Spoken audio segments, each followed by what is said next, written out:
Sport Express avec Samsé. Samsé, bravo les hommes en bleu.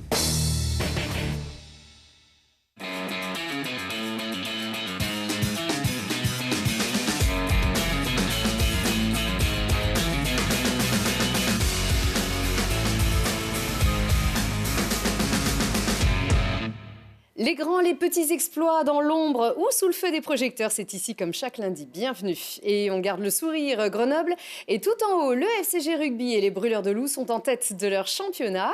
Et il y avait bien longtemps que les rugbymen grenoblois n'avaient pas été leaders de Pro D2. Enfin, les démons semblent éloignés. Le FCG n'a perdu qu'une fois cette saison en déplacement à Oyonnax.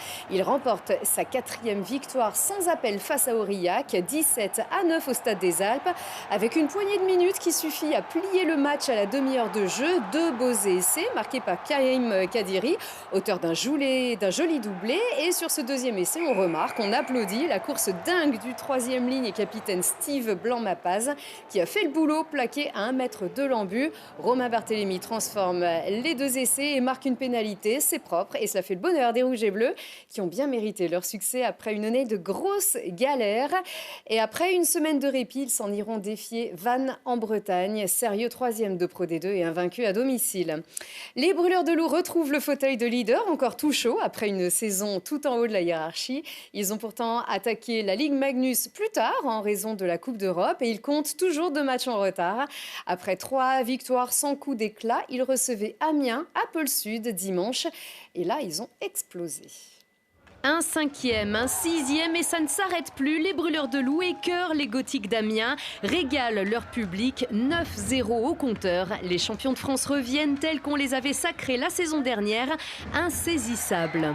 Ça nous rappelle un peu l'année dernière, les matchs qu'on pouvait livrer à Pôle Sud, donc c'est super bon pour la confiance du groupe. Depuis le début de la saison, on a la difficulté à faire des matchs complets, puis ce soir je crois qu'on leur a rien donné, absolument rien. Car ils travaillent dur et ils ne se prennent pas pour d'autres. La Coupe d'Europe leur a montré la marge de progression. Battus 4 fois en 4 matchs, ils auraient pu douter en retrouvant la Ligue Magnus, mais ils ont pris sur eux et transforment leur déconvenue en leçon pour la suite. On en est sorti grandi, j'ai envie de dire, dans l'expérience, dans tout ça, parce qu'on a quand même pas mal de jeunes joueurs.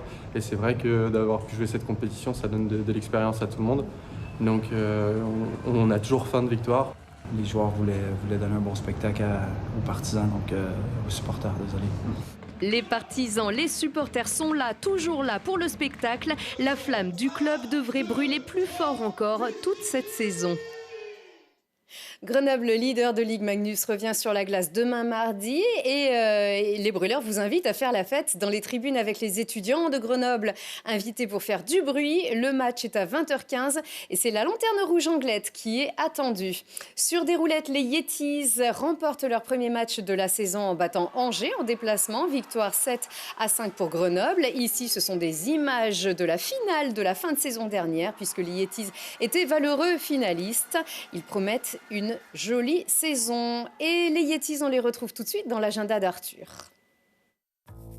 Le GF38 ira à Saint-Étienne. Les Grenoblois qui restent sur une victoire de rang contre Caen au Stade des Alpes sont dans le ventre mou de la Ligue 2. Ils iront sur le terrain de Saint-Étienne, très mal en point en ce début de saison. Les Verts pointent à la 18e place, aux Isérois maintenant d'assurer. Coup d'envoi samedi à 15h. Il y aura de nouveau du mouvement à la halle Clémenceau. Les Yetis de Grenoble lanceront leur saison contre les Tigres de Garges. Le match comptant pour la 3e journée de Ligue Elite sera des plus serrés. Les Yetis 6e recevront les 7e. 3 points séparent les 2 équipes. Les hockeyeurs essaieront donc d'engranger des points devant leur public. Rendez-vous samedi à 19h.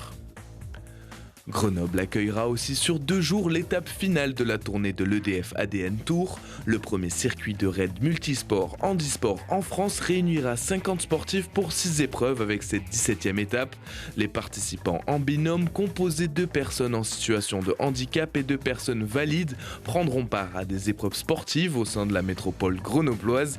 Rendez-vous samedi et dimanche à l'anneau de vitesse du parc Paul Mistral. Côté Grand Air, ce week-end marquera le retour de la verticale du Grand Serre. Les participants se jetteront à l'assaut des 1811 mètres de montée pour 1000 mètres de dénivelé. Rendez-vous dimanche à Cholonges pour l'épreuve de kilomètre vertical la plus rapide de France. Le même jour se déroulera la 3e édition de la Run and Bike Grésivaudan. Le principe, un vélo mais 2 partenaires, pendant que l'un court, l'autre pédale. Au programme 2 parcours, un de 10 km et un autre de 20. Départ dimanche à Limbin. Et voilà, une bien belle matière pour lundi prochain. Très bonne semaine.